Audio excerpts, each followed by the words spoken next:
Assalamualaikum warahmatullahi wabarakatuh. Selamat datang di video ke-6 Kait Kanwil DJPB Provinsi Banten. Untuk video ke-6 kali ini saya akan menjelaskan fitur lain yang ada di aplikasi Canva. Selain contoh yang sering saya berikan yaitu membuat presentasi, di Canva juga memiliki fitur untuk membuat dokumen A4, poster, lalu sertifikat, latar belakang virtual Zoom, dan lain sebagainya. Untuk pilihannya tetap sama, banyak sekali template yang dapat digunakan oleh Bapak Ibu sekalian dengan berbagai macam klaster atau kategori seperti poster kembali ke sekolah, poster COVID, poster tentang kembali ke bisnis, dan lain sebagainya. Lalu di sertifikat ada banyak sekali juga pilihan seperti sertifikat penganugerahan, ijazah, sertifikat kerja. Lalu masih banyak lagi seperti latar belakang virtual Zoom. Dan seringnya untuk membuat semacam cover laporan atau mungkin editing isi laporan itu sangat bisa sekali untuk dilakukan di aplikasi Canva ini. Contohnya seperti ini. Ini adalah bentuk template yang dapat kita pakai untuk membuat desain cover laporan. Selanjutnya tinggal tambah halaman, kita ganti apabila ingin mengubah warnanya sama. Lalu klik aset yang ingin diubah. Contohnya ini background, klik backgroundnya, lalu akan muncul tools untuk mengubah warna di sini. Lalu tinggal kita ubah warnanya sesuai dengan yang kita inginkan. Sama halnya seperti di desain yang atasnya. Di sini tersedia banyak aset seperti bentuk kotak ini, lalu tulisan 2020, laporan tahunan Mahabharata, dan tulisan yang kecilnya. Lalu ada bentuk kotak yang berwarna orange ini. Dan untuk mengedit tiap-tiap elemen tersebut, silahkan klik lalu dipilih saja elemen mana yang ingin diedit. Contoh kita ingin edit bentuk kotak yang ini.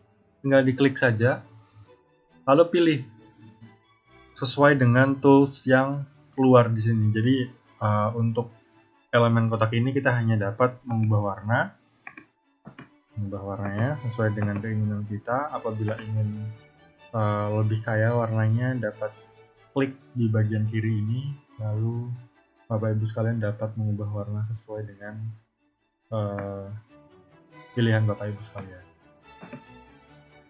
Ada juga pilihan untuk menganimasikan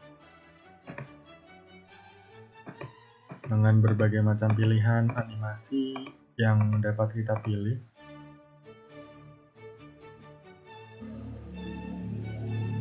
Untuk pilihan animasi, kita dapat mengatur durasinya, mau berapa detik durasinya, yaitu ada di sini.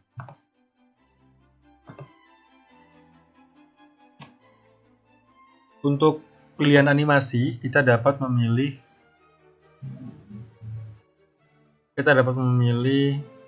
durasi untuk seberapa lama animasi yang kita pilih itu akan dimainkan. Dapat dipilih secara keseluruhan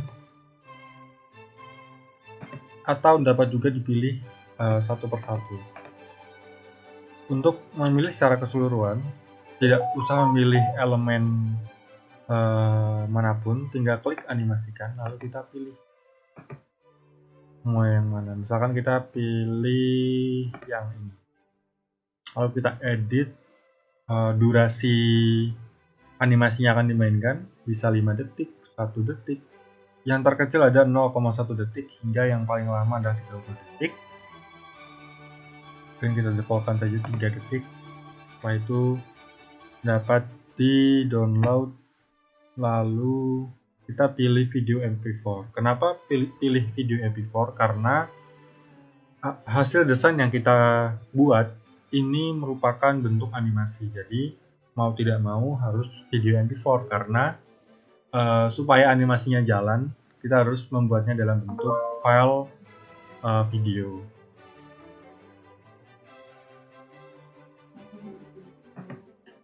Selanjutnya, apabila kita hanya ingin membuat cover depan laporan tanpa harus menganimasikannya, itu kita dapat pilih none yang paling pojok kiri.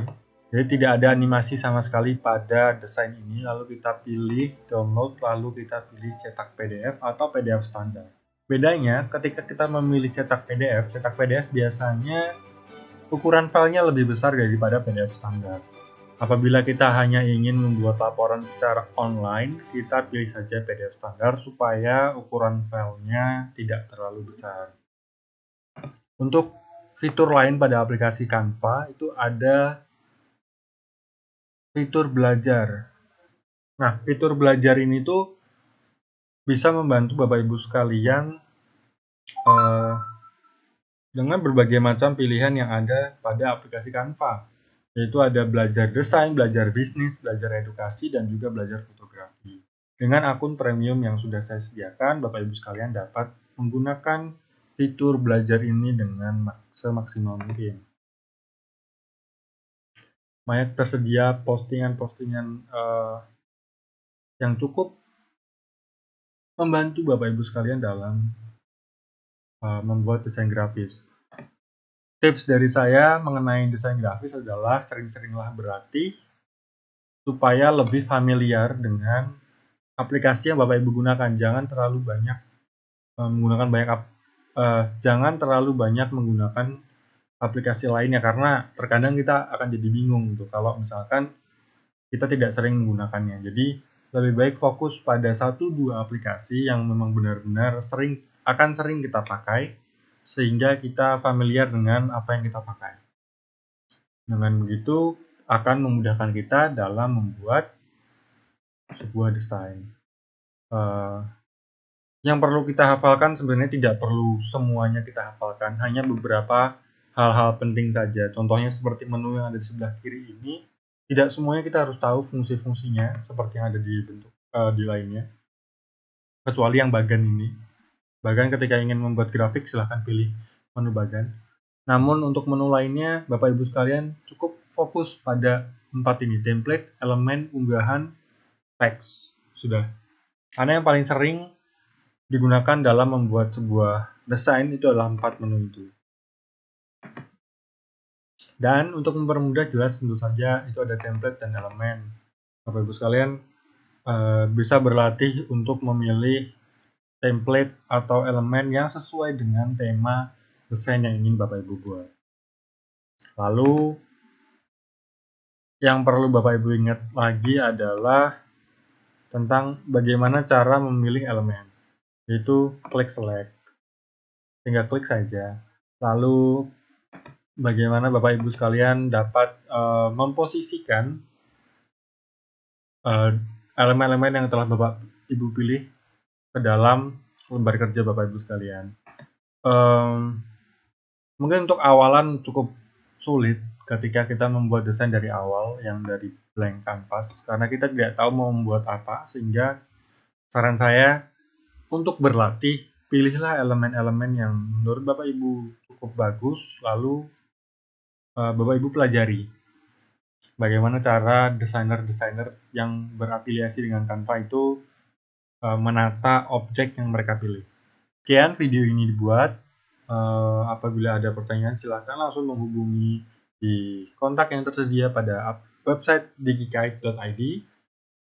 Tersedia WhatsApp dan juga Telegram di sana. Silakan menanyakan apapun mengenai penggunaan aplikasi Canva. Sekian dari saya, terima kasih. Wassalamualaikum warahmatullahi wabarakatuh.